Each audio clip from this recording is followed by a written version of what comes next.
All right, greetings everyone. Nigeria is about to happen. Yes, I said it's about to happen. Come and watch the video that make this terrorist Gumi to come out and start crying like a crying baby, telling his all the Ariwa brothers to come and run around and never allow America to eliminate him because he got an intel from Abuja officials that his name was included for the those that the USA is about to eliminate through airstrike. So my people, come and watch the video. Come and watch the video because they say sin is believing. You know, this video after the capturing of this Venezuela president, that is where the whole truth now exposed, because this Gumi claimed that he's untouchable, but now he can never run anywhere. He will be captured like a comrade. So please, my people, come and watch the video. Come and watch the video because these people have done a lot of havoc. But thank God for America. America is always on the right track. Come and see the video because they say sin is believing. Let's enjoy the video. It's a win-win to us. I'd like to welcome now our Chairman Raising Cane, to give a few more details about the operation. Mr. Chairman. Thank you, Mr. Secretary. Thank you, Mr. President, and good morning. Last night, on the order of the President of the United States and in support of a request from the Department of Justice, as the President said, the United States military conducted an apprehension mission in Caracas, Venezuela, to bring to justice two indicted persons, Nicolas and Cecilia Maduro. This operation, known as Operation Absolute Resolve, was discreet, precise, and conducted during the darkest hours of January 2nd and was the culmination of months of planning and rehearsal, an operation that, frankly, only the United States military could undertake. What I'd like to do this morning is talk to you through some of the preparation and the details without compromising any of our tactics, techniques, and procedures. There is always a chance that we'll be tasked to do this type of mission again. Our interagency work began months ago and built on decades of experience of integrating complex air, ground, space, and maritime operations. While the past 2 decades have honed the skills of our special operations forces, this particular mission required every component of our joint force, with soldiers, sailors, airmen, Marines, and Guardians working in unison with our intelligence agency partners and law enforcement teammates in an unprecedented operation. We leveraged our unmatched intelligence capabilities and our years of experience in hunting terrorists, and we could not have done this mission without the incredible work by various intelligence agencies, including the CIA, NSA, and NGA. We watched, we waited, we prepared, we remained patient and professional. This mission was meticulously planned, drawing lessons from decades of missions over the last many years, many missions over these last many years. This was an audacious operation that only the United States could do. It required the utmost of precision and integration within our joint force. And the word integration does not explain the sheer complexity of such a mission. An extraction so precise, it involved more than 150 aircraft launching across the Western Hemisphere in close coordination, all coming together in time and place to layer effects for a single purpose: to get an interdiction force into downtown Caracas while maintaining the element of tactical surprise. Failure of one component of this well-oiled machine would have endangered the entire mission, and failure is never an option for America's joint force. Those in the air over Caracas last night were willing to give their lives for those on the ground and in the helicopters. Let me talk a little bit about the preparation. After months of work by our intelligence teammates to find Maduro and understand how he moved, where he lived, where he traveled, what he ate, what he wore, what were his pets, in early December, our force was set pending a series of aligned events. Key was choosing the right day to minimize the potential for civilian harm and maximize the element of surprise, and minimize the harm to the indicted personnel so, as the President said, they could be brought to justice. And as the president said earlier today, weather in Venezuela is always a factor this time of the year. And over the weeks through Christmas and New Year's, the men and women of the United States military sat ready, patiently waiting for the right triggers to be met and the president to order us into action. Last night, the weather broke just enough, clearing a path that only the most skilled aviators in the world could maneuver through. Ocean, mountain, low cloud ceilings. But when tasked with a mission, this organization does not quit. At 10:46 p.m. Eastern Time last night, the president ordered the United States military to move forward with this mission. He said to us, and we appreciate it, Mr. President, good luck and Godspeed. And those words were transmitted to the entire joint force.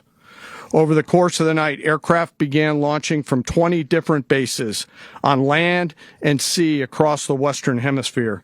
In total, more than 150 aircraft, bombers, fighters, intelligence, reconnaissance, surveillance, rotary wing were in the air last night.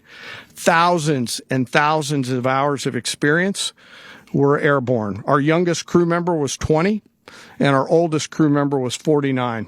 And there's simply no match for American military might. As the night began, the helicopters took off with the extraction force, which included law enforcement officers, and began their flight into Venezuela at 100 feet above the water. As they approached Venezuelan shores, the United States began layering different effects provided by Spacecom, Cybercom, and other members of the interagency to create a pathway. Overhead, those forces were protected by aircraft from the United States Marines, the United States Navy, the United States Air Force, and the Air National Guard. The force included F-22s, F-35s, F-18s, EA-18s, E-2s, B-1 bombers, and other support aircraft, as well as numerous remotely piloted drones. As the force began to approach Caracas, the Joint Air Component began dismantling. Arewa, kuma kun san dukan ku ƙarya ne, da ƙarya ka kawo hari, amma ina shugabannin me suka yi? Sun set. Ina malamai?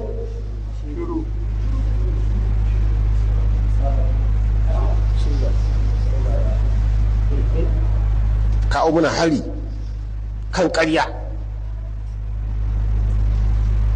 Tsoratar da mu, a ba mu sharuɗai, sannan kuma a shigo da kuɗi ƙasar na a ce a wannan kashi na Kirista ne. Wani ƙasa ne ma za ta yadda a shigo da abu don a raba al'umma? Ba wata ƙasar da za ta yadda, sai ce a ko dai ka kawo dukan mu ko ka riƙe abin ka ba masu koko. Amma duka an yi haka, ba mai ma magana, ba mai surutu, kowa ya can yana tsoro. As the force crossed the last point of high terrain where they'd been hiding in the clutter, we assessed that we had maintained totally the element of surprise. As the helicopter force ingressed towards the objective at low level, we arrived at Maduro's compound at 1:01 a.m. Eastern Standard Time, or 2:01 a.m. Caracas local time, and the Apprehension force descended into Maduro's compound and moved with speed, precision, and discipline towards their objective, and isolated the area to ensure the safety and security of the ground force while apprehending the indicted persons. On arrival into the target area, the helicopters came under fire, and they replied with that fire with overwhelming force in self-defense. One of our aircraft was hit, but remained flyable, and as the president said earlier today, all of our aircraft came home, and that aircraft remained flyable during the rest of the mission. As the operation unfolded at the compound, our air and ground intelligence teams provided real-time updates to the ground force, ensuring those forces could safely navigate the complex environment without unnecessary risk. The force remained protected by overhead tactical aviation. Maduro and his wife, both indicted, gave up and were taken into custody by the Department of Justice, assisted by our incredible U.S. military with professionalism and precision, with no loss of U.S. life. After securing the indicted persons, the force began to prep for departure. Helicopters were called in to exfiltrate the extraction force, while fighter aircraft and remotely piloted aircraft provided overhead coverage and suppressive fire. There were multiple self-defense engagements as the force began to withdraw out of Venezuela. The force successfully exfiltrated and returned to their afloat launch bases, and the force was over the water at 3:29 a.m. Eastern Standard Time with indicted persons on board. And both Maduro and his wife were embarked aboard the USS Iwo Jima. In closing, what we've witnessed today is a powerful demonstration of America's joint force.